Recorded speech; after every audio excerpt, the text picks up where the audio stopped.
Hello friends, स्वागत है आपका इंडस्ट्री से doctor Dhirendra Kumar botany class YouTube channel में। और आज का हमारा जो टॉपिक है वो टॉपिक है बेसिक फर्स्ट ईयर के माइक्रोबायोलॉजी पेपर का टॉपिक वायरस।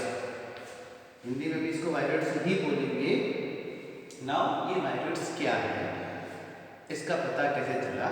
तो सबसे पहले अपन बात करते हैं कि अपने जो प्रीवियस वीडियो अपन ने बनाए थे उसमें अपन ने वायरस के बारे में बताया था कि वायरस क्या है, उसकी खोज कैसे हुई। नाउ जो वायरस है वो भी वायरस से संबंधित ही है, क्योंकि इनिशियली इसको भी एक वायरस ही माना गया था। तो अपन सबसे पहले इसकी हिस्ट्री की बात करेंगे तो पता चलेगा कि कैसे इसको वायरस से अलग किया गया, या कैसे ये वायरस से अलग चीज है। नाउ हिस्ट्री की बात करते हैं। 1920s तक अमेरिका के अंदर जो अपन देख रहे हैं कि जो ये आलू है, इन आलू को उगाते समय जब कुछ आलू की फसल जो है, ये ट्यूबर जो थे आलू के, वो तरबू रूपी यानी कि लंबे हो जाते थे स्पिंडल रूप से। इस डिजीज को क्या बोलते थे? पोटैटो स्पिंडल डिजीज बोलते थे। यानी कि जो आलू थे वो नॉर्मली कैसे होने चाहिए, दीर्घ वर्गाकार होना चाहिए या ओवल प्रकार के होने चाहिए, लेकिन कैसे होते थे? एकदम लंबे आलू होते थे, स्पिंडल टाइप के आलू, तो दोनों सिरों पर नुकीले। और इस कारण से उसकी जो इकोनॉमिक वैल्यू थी वो कम हो जाती थी।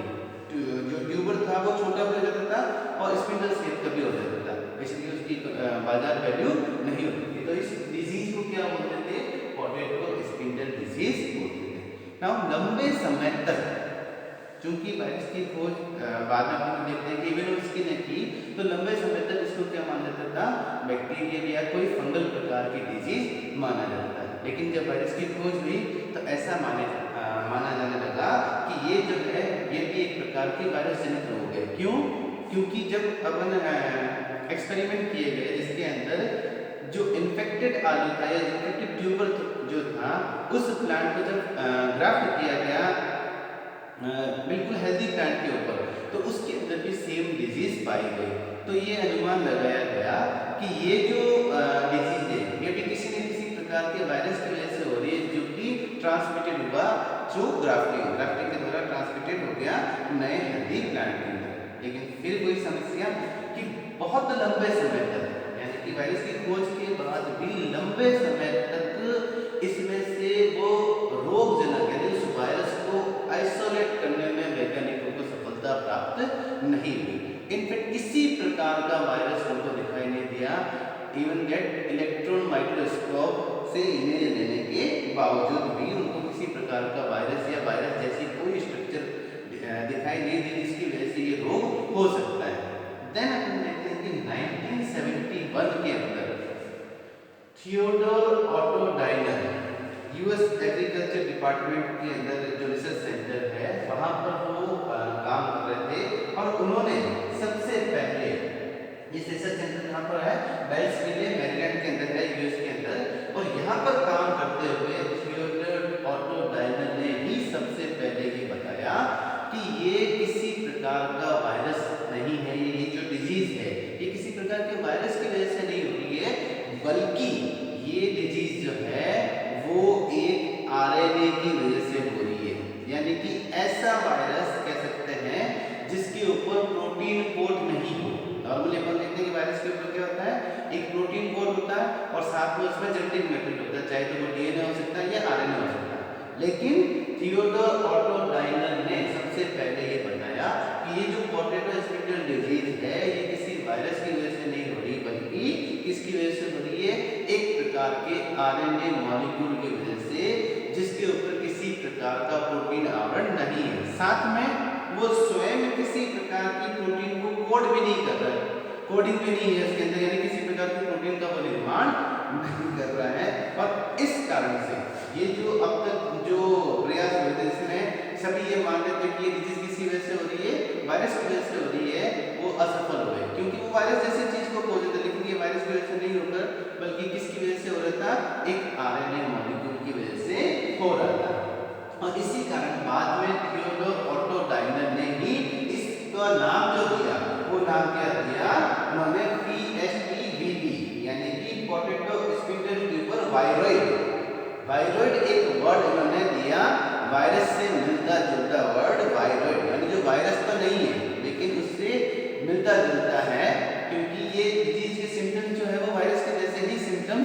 दिखाई दे रहे थे।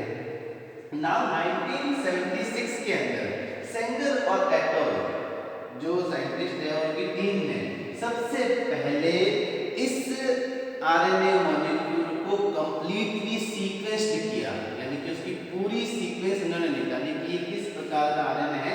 साथ में उन्होंने ये भी बताया था कि ये एक single stranded covalently closed circular RNA है, यानी कि इसके दोनों सिरे जो हैं वो आपस में जुड़े हुए एक सर्कुलर आरएनए के रूप में ये single stranded RNA circular RNA के रूप में, ठीक है, जो कोवैलेंटली क्लोज्ड है। नाउ बात करते हैं देन 1978 के अंदर सॉरी सेंगर एटोल ने क्या बताया था, सिंगल स्ट्रैंडेड कोवैलेंटली आरएनए है ये। देन 1978 यानी क्रॉस एटोल ने इसको कंप्लीटली क्या किया, सीक्वेंस्ड किया और अल्टीमेटली इस पूरे सीक्वेंस जो वायरस था उसका उन्होंने खाका बताया कि कैसे इस वायरस के अंदर कितनी इसके अंदर न्यूक्लियोटाइड बेस पेयर है। तो ये तो हो गई थी क्या हिस्ट्री कि वायरस है क्या, कैसे इसको खोजा गया और कैसे इसके बारे में पता लगाया ना। आज अगर इसकी प्रॉपर्टीज की बात करें तो ये स्मॉलेस्ट जेनेटिक मटेरियल की श्रेणी में आता है, जिसमें जिसकी अगर रेंज देखें तो 246 से लेकर 467 बेस पेयर, यानी कि 246 से लेकर 467 बेस पेयर तक के इसके अंदर न्यूक्लियोटाइड पाए जाते हैं, यानी कि बहुत छोटा मॉलिक्यूल बात करें अगर अपन इसकी अगर साइज देखें तो लेस देन 10,000 एटम है, 10,000 एटम से भी इसका छोटा साइज है। और अगर अपन स्मॉलेस्ट वायरस की अगर बात करें जो अब तक का खोजा गया स्मॉलेस्ट वायरस है उसमें भी कम से कम 2000 बेस पेयर न्यूक्लियोटाइड होते हैं, 2000 बेस पेयर, जबकि इसका क्या है मात्र 246 से लेकर 467 बेस पेयर तक के ही इसके अंदर न्यूक्लियोटाइड बेस पेयर पाए जाते हैं। देन इसको क्या बोला गया बाद में, सिंगल स्ट्रैंडेड आरएनए, और ये जो आरएनए कैसा है, एसआई आरएनए।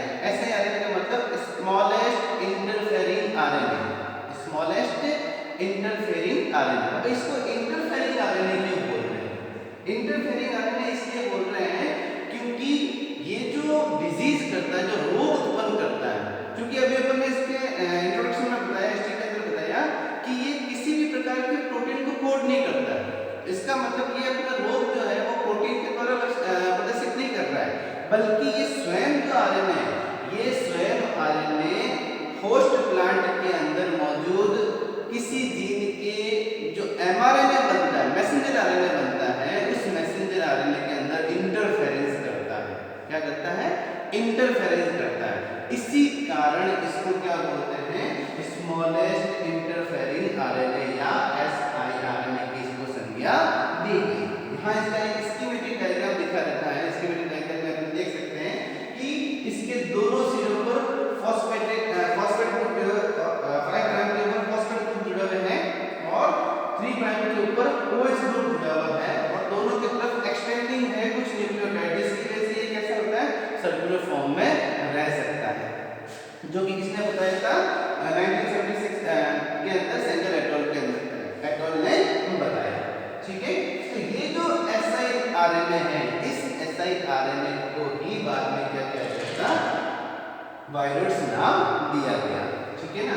अब बात करते हैं इसकी मैकेनिज्म की कि ये एक्चुअल में रोग उत्पन्न कैसे करता है। जब अपन बात करते हैं वायरस की कि ये वायरस जैसे सिम्टम्स उत्पन्न कर रहा है, डिजीज उत्पन्न कर रहा है, जिसको अपन डिजीज बोल रहे हैं, तो ये रोग या सिम्टम्स आएंगे कैसे, क्योंकि स्वयं की किसी प्रकार की प्रोटीन क्या करता है, कोड नहीं करता। तो यहाँ आपने एक मैकेनिज्म दर्शा रखी है, सिंपल मैकेनिज्म दर्शा रखी है, जहाँ अपन देखते हैं कि नॉर्मली अपन देखते हैं डबल स्ट्रैंडेड आरएनए होता है या हेयरपिन आरएनए, हेयरपिन लूप जो आरएनए है उस प्रकार का आरएनए है, और एक प्रकार के एंजाइम डाइसर एंजाइम के द्वारा ये कुछ स्मॉलेस्ट टुकड़ों में टूट जाता है। ठीक है, कुछ स्मॉलेस्ट टुकड़ों में टूट जाता है, और ये जो स्मॉलेस्ट टुकड़े हैं या छोटे टुकड़े जो हैं ये क्या कहलाते हैं, siRNA कहलाते हैं, siRNA कहलाएंगे। siRNA का मतलब है स्मॉलेस्ट इंटरफेरिंग आरएनए। ठीक है, अब ये जो स्मॉलेस्ट इंटरफेरिंग आरएनए है ये कुछ और एंजाइम मशीनरी के द्वारा, क्योंकि अभी तो ये डबल स्ट्रैंडेड दिखाई दे रहा है, यहाँ पर ये किस में बदल जाता है, सिंगल स्ट्रैंडेड के अंदर फॉर्मेशन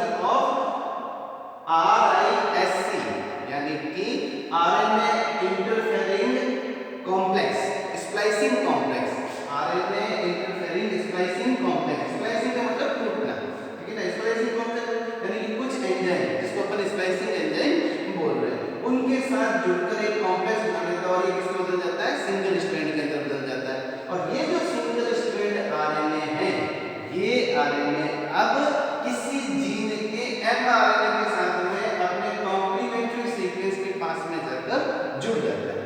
थोड़ा सा फर्स्ट ईयर के स्टूडेंट के लिए ये दिक्कत भरा हो सकता है, क्योंकि जीन किस तरह से काम करता है उनको पता नहीं है। तो थोड़ा सा उनके बेस क्लियर करने के लिए अपन एक इंट्रोडक्टरी पार्ट थोड़ा और बता देते हैं इसमें यहाँ पर, कि आप लोगों ने पढ़ा होगा कि डीएनए से एमआरएनए बनता है और एमआरएनए से जीन बनता है, जिसको अपन क्या बोलते हैं, सेंट्रल डॉग्मा सिद्धांत बोलते हैं। बहुत कॉमन है, हालांकि आजकल 12th क्लास के अंदर भी इसका कंसेप्ट आया है। तो यहाँ अपन देखते हैं कि जो जीव का डीएनए है या प्लांट का डीएनए है, उस प्लांट डीएनए से कोई इंफॉर्मेशन जो है प्रोटीन रूप में जा रही है, तो किस रूप में जाएगी, डीएनए टू एमआरएनए यानी मैसेंजर आरएनए, जिसको अपन इस प्रोसेस को बीच में क्या बोलते हैं, ट्रांसक्रिप्शन। और फिर एमआरएनए से क्या बनता है, प्रोटीन बनता है, यानी कि डीएनए का प्रोटीन की भाषा में अनुवाद होना।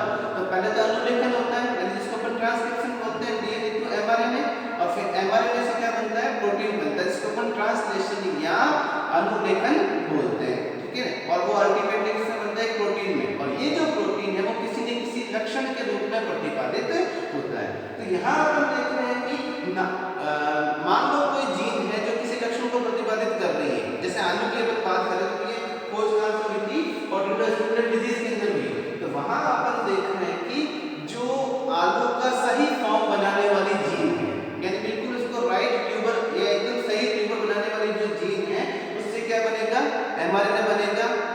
और ये एमआरएनए सामान्यतः क्या बनेगा, एक्यूरेट प्रोटीन बनेगा। लेकिन यहाँ पर ये जो सिंगल स्ट्रैंडेड आरएनए बना, छोटा सा टुकड़ा, ये क्या करता है, उस एमआरएनए के पास में जाकर जुड़ जाता है। और कहाँ पर जुड़ेगा, जहाँ पर इसका कॉम्प्लीमेंट्री यानी संपूरक क्रम होगा, उस जगह पर जाकर ये जुड़ जाता है। ठीक है, और अब इसको अपन क्या बोलेंगे, siRNA mRNA कॉम्प्लेक्स, यानी कि स्मॉल इंटरफेरेंस आरएनए और एमआरएनए दोनों का जटिल या दोनों का कॉम्प्लेक्स, दोनों कॉम्प्लेक्स बन गया।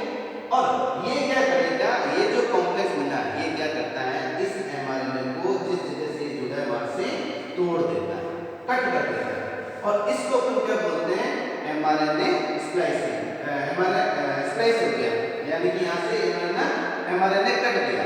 और इस कारण से ये एमआरएनए जो है अब अपना प्रोटीन नहीं बना पाएगा। तो सिंपल भाषा में अपन कह सकते हैं कि ये जो जीन थी जिसकी वजह से ये प्रोटीन बनना था, या जिसकी वजह से ये एमआरएनए बना था जिस जीन से, वो जीन क्या हो गई, साइलेंस हो गई, यानी कि इसका नॉर्मल गुण या नॉर्मल फिनोटाइप प्रदर्शित नहीं हुआ, नॉर्मल लक्षण प्रदर्शित नहीं हुआ। और उसी को अपन क्या बोल रहे हैं, एक डिजीज के तौर पर ले रहे हैं, उसी को अपन क्या बोल रहे हैं, एक डिजीज या एक बीमारी के तौर पर देख रहे हैं। तो इसका मतलब क्या हो गया कि ये जो पोटेंडो स्पिंडल डिजीज है वो एक प्रकार के आरएनए से हो रही है, और वो आरएनए मॉलिक्यूल जो है वो इसके सामान्य एमआरएनए से जाकर जुड़ता है और वहां से इसको तोड़ देता है, जिसकी वजह से इसका नॉर्मल शेप नहीं आता और ये कैसा बन जाता है, सर्कुरूपी, और साथ में इसकी साइज छोटी हो जाती है, जिसको अपन एक डिजीज के रूप में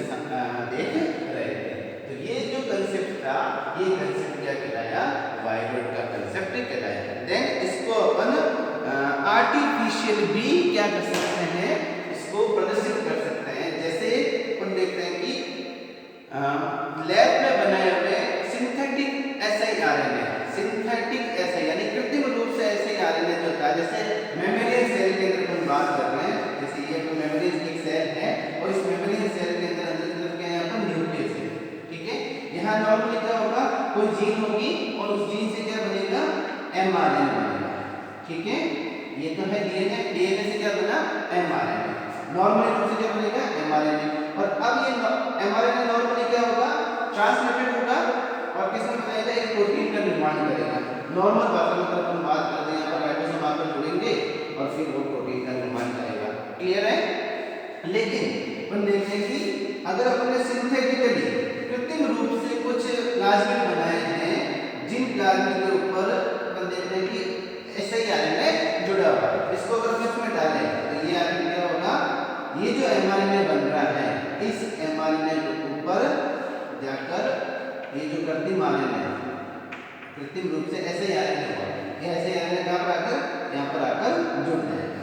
अब यहाँ पर जैसे ही आकर जुड़ा तो ये नॉर्मल जो mRNA है उसको फंक्शन नहीं करने देगा, बल्कि इसको क्या करेगा, तोड़ देगा। और तोड़ने की वजह से ये जो जीन ट्रांसक्रिप्ट होनी थी किसमें, प्रोटीन के अंदर, उस प्रोटीन में ट्रांसक्रिप्ट नहीं हो पाएगी, ना ही ट्रांसलेट हो पाएगी, बल्कि ये जीन कैसे हो जाएगी, साइलेंट हो जाएगी। मान लो डीएनए का ये जो टुकड़ा था जिसको अपन जीन बोल रहे हैं, जिसका ट्रांसक्रिप्शन और ट्रांसलेशन होता है प्रोटीन में, तो वो नहीं होगा और ये जीन जो होगी वो साइलेंट हो गई, जिसकी वजह से जो लक्षण आना था वो लक्षण नहीं आ पाएगा। इसी को अपन क्या बोलते हैं, इसी को अपन बोल रहे हैं कोई कोई प्रकार की डिजीज। और ये किसके द्वारा हुआ, एक single stranded interfering small interfering RNA की वजह से, जिसको क्या नाम दिया गया, वायरॉइड्स नाम दिया गया। आज की तारीख में अपन देखें तो कई सारी डिजीज का पता लगाया जा चुका है जो कि in single stranded small interfering RNA की वजह से होता है, या सिंपल भाषा में कहें तो वायरस की वजह से ये डिजीज होती है। कुछ एग्जांपल है, जैसे कि अपन बात करें टमाटर का कुछ शीर्ष रोग, यानी कि टोमेटो बंची टॉप डिजीज जो है, या क्राइसेंथेमम स्टंट डिजीज, गुलदाउदी जो है वो छोटा हो जाता है, छोटा रह जाता है, तो गुलदाउदी का बौना रोग, या टमाटर का एपिकल स्टंट रोग, टोमेटो एपिकल स्टंट डिजीज, ये सभी किसके द्वारा हो रही है, किसी न किसी प्रकार के वायरस या single stranded small interfering RNA की वजह से हो रही है। तो उम्मीद करता हूं कि वायरस क्या है ये आपको डिटेल में समझ में आया होगा, इसकी सिम्टम्स क्या है, इसकी डिजीज क्या है, इसकी सिम्टम्स क्या है, इसकी प्रॉपर्टीज क्या है और इसकी मैकेनिज्म क्या है, इसको अपन ने सिंपल भाषा में समझाने की कोशिश की है, बेसिक फर्स्ट ईयर के स्टूडेंट के लिए, क्योंकि इससे ज़्यादा डिफिकल्ट वो इसको आप लोग समझ नहीं पाओगे, बहुत ज़्यादा इसको हाईली मैकेनिज्म के द्वारा समझाएंगे तो फर्स्ट ईयर के स्टूडेंट्स के लिए काफ़ी इजी लैंग्वेज में इसको समझाने की कोशिश की गई है। और ये जो टॉपिक है वो टॉपिक आपको नॉर्मली आपकी टेक्स्ट बुक में इतना डिटेल के अंदर नहीं मिलेगा। तो उम्मीद करता हूँ वीडियो आपको पसंद आया होगा। अगर वीडियो आपको पसंद आया तो इसको लाइक कीजिए, इसको शेयर कीजिए और इसके ऊपर कमेंट्स कीजिए।